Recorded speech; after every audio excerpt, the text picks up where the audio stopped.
না প্লিজ, আমি পার্টিতে যাব না। ওখানে সবাই কি স্মার্ট, কেউ ইংরেজিতে কথা বলে ফটফট ফটফট করে, আমার ভালো লাগে না, আমাকে বাদ দিয়ে দাও। একদম নয়, একদম নয়। পার্টিতে যেতে হবে, যেখানে আমি আমন্ত্রিত সেখানে যেতে হবে। এবং সামনের লোকটা ইংরেজিতে কথা বলে বলে ভীষণ স্মার্ট, এটা ভাবার কোনো কারণ নেই। আমি যেভাবে কথা বলি সেইভাবেই কথা বলবো। ইংরেজিতে আমি কথা বলতে গেলে সংকোচ বোধ করি, কারণ আমি সেটা প্র্যাকটিস করিনি। বাড়িতে, স্কুলে, সব জায়গায় যদি আমরা সেটা প্র্যাকটিস করি, আমরাও ইংরেজিতে কথা বলতে পারবো।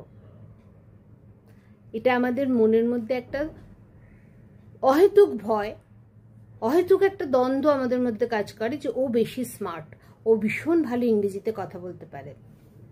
একদম নয়, এগুলো কাটিয়ে ফেলুন, এই সংকোচগুলো কাটিয়ে ফেলুন। পার্টিতে যান, পার্টি এনজয় করুন, বন্ধুদের সঙ্গে মিশুন, সবার সঙ্গে মিশুন, লাইফটা এনজয় করুন।